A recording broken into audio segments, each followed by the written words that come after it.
All right. Is it pronounced Rocha or Roca? Rocha, like I wrote you a letter. Rocha. All right. We're on the record in Mr. Rocha's case, 4A007-8906. Ms. Kane filed an Apstead motion in this case. Mr. Blauswingen responded. I thought both the motions were very well written. I'm happy to allow you to argue off those motions or just supplement with any additional information that you see fit. Ms. Kane, since it's your motion, I'll allow you to go first. I'll hear from Mr. Blauswingen and then give you the final word. Thank you, Your Honor. I think for the most part, my motion made all of the main points that I wanted to make. I did want to add in a little bit from a couple of the cases after reading Mr. Blauswingen's response. Okay. Primarily, he referenced the State v. Vars case as sort of an indication of knowledge being something that could go towards somebody's lascivious nature in their displays. I just wanted to distinguish those situations here. I think it's very different in the State v. Vars case. That defendant had 8 prior convictions of indecent exposure, drove to a neighborhood, walked around it naked 15 blocks before officers found him crouching and hiding in bushes and watching people, which isn't at all what happened here. Here Mr. Rocha was enjoying a sunny day along a river, not doing anything of that nature. He lived, I think, 400 feet or so away from where Ms. Ratzman-Cook is alleged to have seen him, so definitely none of that intent as far as traveling somewhere else and trying to do something of that nature. I also wanted to reference a quote that I certainly should have used in my original motion from State v. Thompson. It's paragraph 36. Where the First Division Court of Appeals for Washington said, as a matter of law, indecent exposure requires not only exhibition of the genitals, but obscenity, i.e. lascivious behavior judged as improper by society. It is the exhibition and the behavior that are the gravamen of the crime. There would be no basis to prosecute the athletic, artistic, humorous, or celebratory display of the body, which in most contexts common decency requires a person not to display, unless it would also be deemed lascivious, i.e. filled with sexual desire and improper by the common person. So the core of our argument is that Mr. Rocha was simply naked along a river close to his own home, not doing anything that could be deemed obscene. There is nothing in the police reports that indicate any sort of behavior that was lascivious, and when explicitly asked, Ms. Ratzman-Cook stated that she didn't see anything sexual in nature. She looked out and saw him, but he was otherwise minding his own business. Thank you. Mr. Blauswingen, I also reviewed your response to motion yesterday and will allow you to supplement.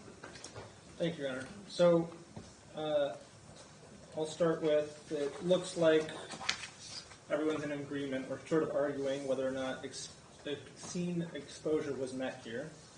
So just the definition is it relates to the lasciviousness or lascivious exhibition of private parts of a person which instinctive, modest human decency or common propriety, any of these shall be sort of, or any of these private parts customarily kept covered. So that's sort of the definition we're working off of. As defense has already pointed out, State v. Var was so long as the obscene exposure takes place when another person is present and defendant knew that the exposure was likely to cause reasonable alarm, then the crime has been committed. In this case, police came out 4 days earlier for a very similar response, right? They got a call saying there's a person on the riverbank who is naked, and that was a concern for the neighbors looking at the riverbank. Police then contacted the person, said, hey, people are concerned about this. Police contacted the landlord. They said, yeah, I'm not going to allow him to do that anymore. And 4 days later, an almost identical call came in. So that is evidence of some sort of lascivious exhibition or it could be, right? The Napstad motion isn't deciding the facts of the case. It's deciding whether or not the state has a prima facie showing that the facts could lead, with testimony, to a jury concluding this. Those facts lead to a potential conclusion that a crime has been committed here. Mr. Blausswingen, in that police report that happened 4 days prior to when he was cited and charged, does it go into detail about whether or not law enforcement contacted Mr. Rocha or anything of that nature? I believe Mr. Rocha was contacted at that time and told that he should not be doing that.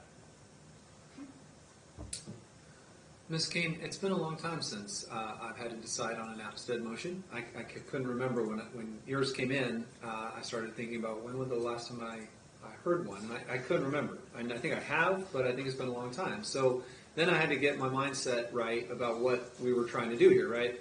As Mr. Blausswingen said, this is not for me to determine Mr. Rocha's guilt or innocence in any way, shape, or form. I'm not deciding that. And so that, I think, makes it easier for me to sort of tailor my questions back to you then. One of the things that Mr. Blausswingen put in his response, which I think sort of starts the whole thing, is in considering defense motion, the court shall view all evidence in light most favorable, I think it says to the state, but I think it's to the non-moving party, which the state's the non-moving party in this case. And so I think I have to start there. Like, if there's any possibility that there's a factual dispute, then I think I have to remove myself from the decision and say, look, this is up to a jury, or if the case went to a bench trial. So I think that's where I have to start. I'm required to view, instead of being neutral in this case like I normally would be, I have to view the facts here or the arguments here with reasonable inferences most favorable to the state. So that's a different type of hearing than we usually have too.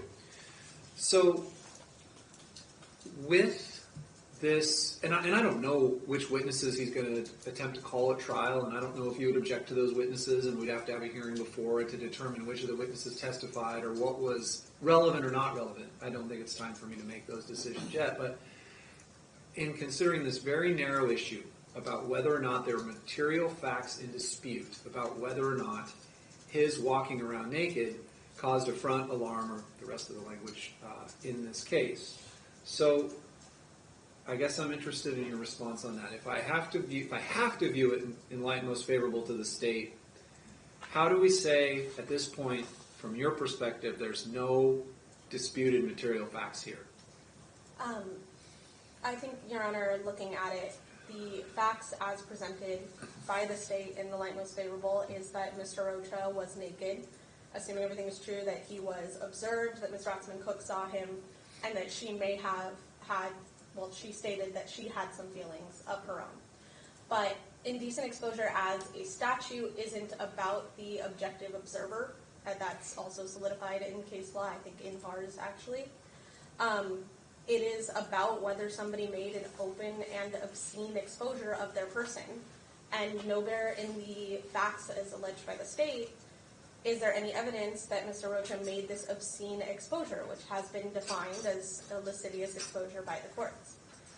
So we're not arguing that he wasn't nude.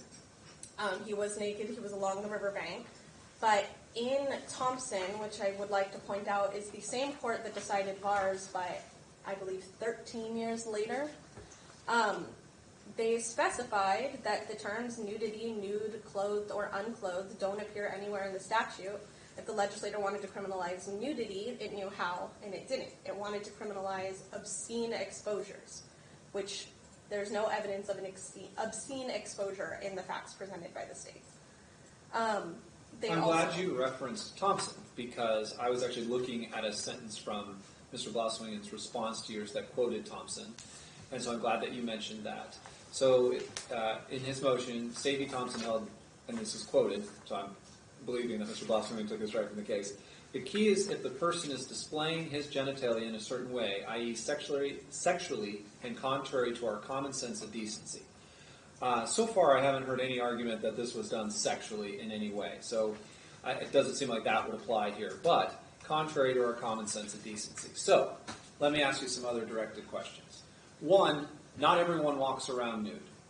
Two, most people do not walk around nude. Now that doesn't matter for necessarily. However, I believe my understanding of where this took place is on the Washougal River. As most of you know, I grew up in Clark County. I grew up in Camas. I spent a number of summers floating down the Washougal River or on various spots, swimming holes, other spots in the Washougal River. Most folks are not nude walking along the Washougal River. I don't think I'm saying anything that's not otherwise generally understood. There are certain spots known on the Columbia River where nudists tend to go, and I think if this was a case from there, I think that would change this situation dramatically. But when you're talking about where this incident happened, where people and or homes or are around, I guess, and again, not deciding the facts of the case, but how could I say that a jury couldn't possibly find that it's contrary to common sense of decency from Thompson? I think, in Your Honor, could you point out to me where that quote was again? It's on, let's see, I think it's page 4 of 7 of Mr. Blauswingen's response, and I think it's the last paragraph going on to page 5. Our courts have built upon the meeting of lascivious in relation to the statute, most recently the court in State v. Thompson, held that, quote, the key is if the person is displaying his genitalia in a certain way. We're now on page 5, i.e. sexually and contrary to our common sense of decency. I think I would point out there, Your Honor, the importance of the and. It's sexually and contrary to our common sense of decency, not simply what somebody believes is appropriate or inappropriate. In this case, I am not saying there wasn't a neighbor dispute and that Ms. Rathman-Cook wasn't angry or upset. I just don't believe that a jury could find that he was behaving sexually and contrary to our common sense of decency based on the facts brought by the state. It's just not an issue of indecent exposure. There could be some other issues present, but that's not what we have here in front of us. Next question. So, I'm sorry, Your Honor. I also just wanted to clarify one of the facts.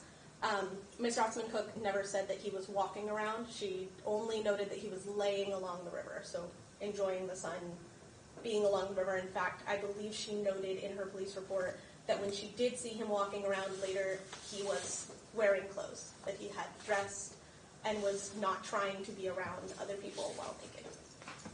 okay. Thank you. I think you distinguishing I was reading that as or, and you pointed out correctly that it's and. So I appreciate your response on that. Let's go back to the incident 4 days later. And again, I asked Mr. Blauswingen a question that he answered very clearly in his response, so I apologize on that. He writes, and this is on the bottom of page 5 going into page 6. In the present case, Mr. Rocha had been contacted only 4 days prior about the same behavior, agreed with both officers and his landlord they would no longer walk around nude. The report states Ms. Rathman-Cook was particularly alarmed by the behavior exclusively because he'd been contacted about the same behavior only days prior. So again, not determining his guilt or innocence myself, viewing this in the light most favorable to the state and giving the jury the purview to decide the case, if they were presented evidence that he'd been contacted before and he had knowledge that this was disturbing, or whatever words were used, I'd like you to help me understand how then I could say just a jury doesn't get to decide this, because even if he knew that, it was still all fine and good to be nude. I think, Your Honor, again, it comes down to the lack of the lascivious behavior in this case, the lack of anything sexual. I think it is entirely possible for a jury to decide that he might have known that he was upsetting her, but that's still not an issue of indecent exposure. That could be an issue of some other type of behavior. It could be potentially, if he wasn't where he was supposed to be, like issues, for example, of trespass. But it's not an indecent exposure. It just doesn't meet those requirements for this particular charge. I just think it's really key that the officer explicitly asked if he had been engaging in any behavior like that, and she said no. He pressed again. She said no. She very clearly said he wasn't doing anything like that. He was just laying there. So, are you arguing that place and location is important in this case? Because if I was doing the same thing walking along the sidewalk downtown Vancouver, not doing anything sexually, just walking around nude, probably not today based on the temperature, but it seems like that same argument could be made there. I do think those are very big distinctions, Your Honor. Lots of people, as you pointed out, maybe not that explicit location, will go into water naked, will be along riverbanks naked. You do not live in downtown Vancouver. That's not your property. That's a public space open to everybody. Mr. Rocha was given permission to live on a property very close to this area. He'd been living there, I believe, for a while. Miss Knapp, I believe, Janice Knapp, is the one who allowed him to live there. So he was not traveling around displaying himself to people who certainly were just trying to go about their day shopping. He was near his own home at a location that it is not inconceivable that somebody would be naked or scantily clad. People wear swimsuits and stuff all the time there as well. It is just, I think, very distinguishable from like the man in bars who went to a neighborhood and walked around or walking around in downtown Vancouver. Mr. Blosswingen, do you have some responses to anything that Ms. Kane has said? I do, Your Honor. I think there's a difference between being on your own property inside naked versus own property outside naked. Here, okay, the first time he was on a property he was allowed to be naked. He then was barred from doing that by the landlord and was told by police to no longer do that because of the concerns. So that puts him on notice and having knowledge that this might be an issue, and then it happened 4 days later. So that goes to there being an issue, closer to it being something like downtown Vancouver versus just on someone's property. The Washougal River is a public place, as you pointed out. People swim there. People go down the river there. It's not ostensibly private. Ms. Kane, let's talk about location a little more. So, if I have a lawful right to be living somewhere, and even if I venture outside and I decide to be nude, and let's say it's a backyard situation, maybe it's fenced or not fenced, does it change it at all that this area wasn't like being in a neighborhood or being in a home where maybe it backed up to either some green area or some place where not really a lot of other people could have been seen? Does it change the analysis that this backs up to a river? This incident is alleged to have been in May. I mean, there's not tons of people swimming the Washougal River at that point because it's still pretty cold, but still, a lot of people in the area. Because it backs up to a river that's used either for fishing or picnicking, or if people have started to swim there yet, does the analysis change there? It's not as private a residence home situation as it would otherwise be if it didn't open up to a river.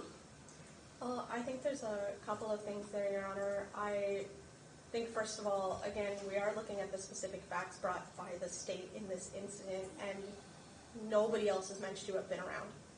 It's just him alone and one woman who reported that she saw him. So I think that is an important thing. Officers made contact with him a few days before, and he is alleged to have told them, I will not be naked when I'm out and about where people can see me. And as far as I can see, he didn't break that promise. He didn't believe anybody was there. But I actually do think that potentially could be getting into issues of fact. I don't think that that is the question here today. The question is whether his behavior was lascivious. Knowledge of somebody potentially being able to see him doesn't necessarily go into that. That could go towards open, but we are looking at the obscene exposure prong of indecent exposure. His behavior just didn't amount to that in any capacity. I think regardless of the publicness of the location, I point out that he was near his own home and his own home as far as he had permission to live on Miss Knapp's property. Because I do believe, again, that this could be some sort of neighborly dispute. Mr. Blauswingen mentions that Ms. Knapp asked him not to be naked. The solution to that is eviction and asking him to leave. It's not to charge him with a crime that he doesn't meet the requirements for. I reopened the charging document just because starting with reading the statute usually is the first place we all start, right? And it's alleging that this incident happened, knowing that such conduct was likely to cause reasonable affront or alarm, did intentionally make an open and obscene exposure of the defendant's person. So, knowing that such conduct was likely to cause reasonable affront or alarm, I think that's possibly very disputed here. Did make intentionally an open exposure.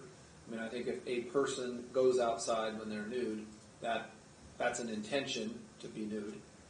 But then whether or not, and again, I'll make sure I read the word correctly, and that obscene exposure of the defendant's person and obscene exposure. So then this is about the definition of obscene. Mr. Blauswingen, anything finally from you? No, Your Honor. Ms. Kane, I told you I'd give you the last word. Is there anything else that you wanted to argue?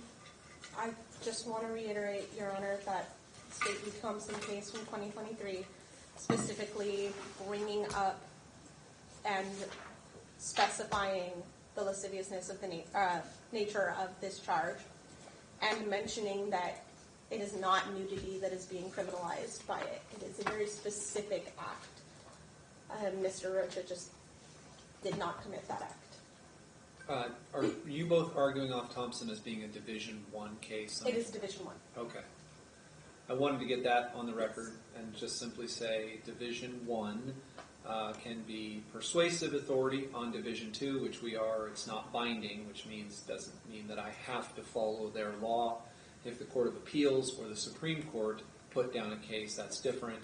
If the Supreme Court put down a case, that's different. I would like to note, Your Honor, the Supreme Court has talked about it in the State v. Galbraith, I believe is how you pronounce it, in 1966. And these other decisions are all interpreting the nature of the word lascivious that was used in that case. So the Supreme Court is the one that first used lascivious, and then these other cases were further defining that. Okay. This is often how these motions go.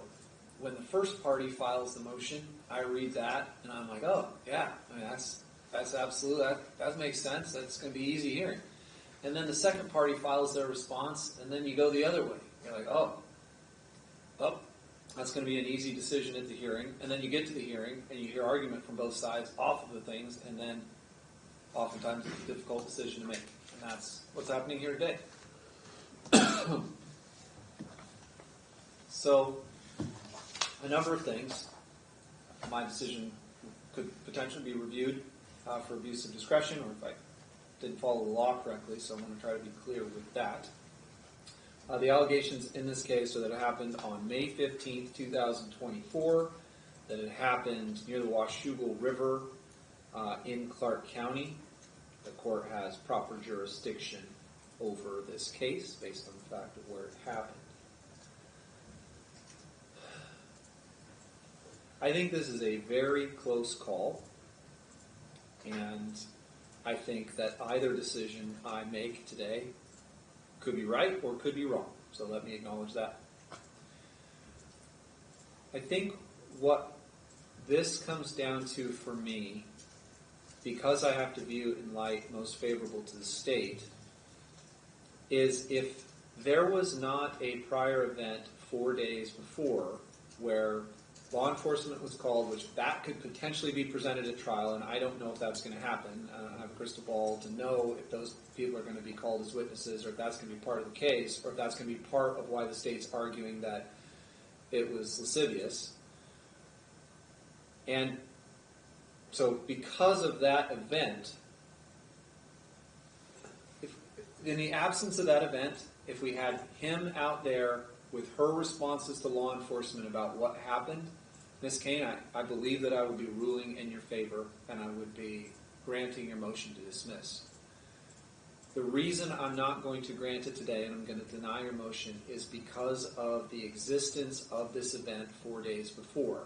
Now, whether that comes into trial or not, I don't know. If it does come into the trial, what difference that makes to the jury, I don't know. And they still might find Mr. Rocha not guilty, because that's not what today is. But I believe that the state has the right, based on the arguments made and how I believe the statute is written, and the case law, at least at this time, out of Division I, which again is persuasive, not binding, that event 4 days prior could create the material dispute in facts required to deny a Napstead motion, and then that would be the purview of the jury to make a decision of whether or not this rose to the level of a crime. That's the reason I'm making that decision, but for that, I believe I'd be granting your motion, and so defense motion to dismiss is denied. The jury will get the opportunity to decide the case. Do we have court dates forward already? I believe so, Your Honor, in February. February 3rd, coming up fairly quickly. So, Mr. Rocha, we have a Zoom hearing. You can come in person if you want, but February 3rd at 8:30 for readiness. And right now we have a trial scheduled on February 14th. You've already been made aware of those court hearings and a promise to appear. Do you have any questions? I would like to make a statement. Before you do that, why don't you talk to Ms. Kane and Mr. Coffin privately, because they might not want you to make that statement because you have the right to remain silent, and they might think that whatever you're about to say is going to hurt your case, and they'd rather you wait to do that until trial. Yeah.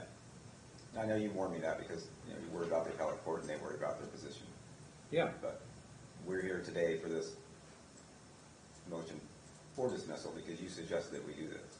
When we were at a readiness hearing about 2 or 3 times ago, and you asked me if I had any questions for you. And I told you I did have a question for you, and I asked you why you were here. And you stated that we were here because I had been charged with a crime. I was innocent until proven guilty. And if I felt that I shouldn't be here, that my attorney was welcome to file a motion for dismissal. So that's why we're here today. So I didn't exactly tell anyone to you do that. suggested that, and Didn't suggest it. Said that if you talk to your attorney and she believes that she should file it, she should, and she did. Correct. And I asked you that day why we were here, and I'd like to talk about how we got here. And it is because we live in a society of human beings, and all humans are emotional creatures who sometimes think. And in this case, the thought of seeing my dick or my genitals by Miss Rathman Cook is what sent her into an emotional state. Why do you want to make a statement on the record that could potentially hurt your ability to defend yourself at trial? We're all telling you you have the right to remain silent, and they don't want you to be saying what you're about to say. So I'm insanely authentic, insanely honest, and I'm looking forward to sharing this with the jury, so why not share it here, and they can hear it. Because the jury's not here, and I'm not the one deciding the case. So you would like to argue that I should not be authentic or honest or speak? I shouldn't have my day in court and speak. You shouldn't incriminate yourself, is what he's saying. Mr. Rocha, you're free to put any words into my mouth that you want. You're free to say that I suggested that a motion to dismiss would be filed. That's not accurate. That would be breaking my ethics. That I tell a jury, file a motion on behalf of your client because I think the case needs to be dismissed. That's not what happened. You said that I could. And you can. Right. right? And So you ma- have. I apologize for not wording that properly and putting words in your mouth. Number two, I have a lot of thoughts about society myself. Thoughts that if I was the king of the world, I would want certain things to happen. None of that matters. Because at a court hearing like today, I'm an elected district court judge who's required to follow the law, my ethics, do all the things. So you don't have to engage in a societal, colloquy or how things are or what we are as human beings. That might be an interesting discussion to have, but not in open court when you're charged with a crime and you have the right to go to trial. You will have the right to testify if you choose to do that at your trial. You also have the constitutional right to remain silent. No one will make you testify at your trial if you choose not to do that. And you give them a jury instruction that says they can't hold that against you. But if you and your attorney determine that you want to take the stand, she's going to be able to ask you all the questions. You're going to be able to, now when I say all the questions, I mean the legally allowed questions, and if Mr. Blauswingen objects to those and I determine I have to sustain it, I will, but she's going to be able to ask you all the questions. You're going to be able to give your responses. He's going to get to cross-examine you, and then the 6 citizens that have been picked to listen to your case, they'll determine your guilt or innocence, and if they find you not guilty, you'll walk out of here with no obligations to the court, and you'll be free to go. If they find you guilty, then I have to sentence you and advise you that you have the right to appeal. And if you get convicted and you appeal and the appellate court determines that I made the wrong decision today, they'll reverse your conviction. They'll tell me exactly how to rule, and then I'll rule that way not only in your case, but in every other case down the road. So, I don't think I would be protecting your rights if I let you make a statement. It's not that I'm not interested in what you want to say, it's just this isn't the right day to say it. Well, I'm glad that you're interested in setting precedent, because I'd like to see that. Well, no judge is real interested in setting precedent, but that's just the nature of the job. If a case goes up in an appellate court, first superior court, and then a court of appeals, if they reverse me, then that's what happens. Okay. Is there anything that we need to take care of prior to the readiness? Everybody thinks that they want to proceed that day, or is there going to be requests for continuance that we might want to take care of today? Whatever you all want to do. Mr. McPherson has taken over this case. I'm not sure what his plan is. I can reach out to him and find out, but for now, we'll just Leave everything set for February 3rd. Obviously, somebody would be... So, real quick, last I heard was they were wanting to set up a defense interview with the alleged victim here, and I haven't heard anything about that for a little bit. The alleged victim wants my attendance, so I'm trying to facilitate that, but... I was aware that she wanted him there. Coming up in the next week and a half, and that might be tricky.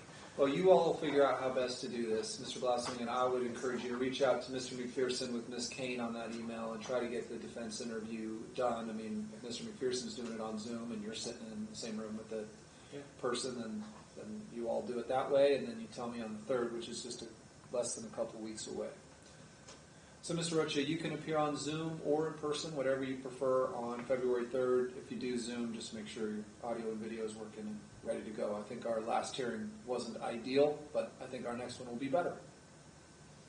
Where are we at on the speedy waiver? You waived your right to speedy trial once in the case, and it commenced on November 18th. So right now you have the right to go to trial within 90 days of November 18th, and we have a trial date set for you within that period of time. Yeah, just trying to figure, try to get pushed, or we at another speedy waiver, or are we going to get this done? The only way it'll get pushed is if you and your attorney request a continuance, or if the state filed some sort of motion to continue where they had some event that was happening that caused me to consider that. But in addition, I would have to sign another speedy waiver. Right. Any other questions? No. Okay.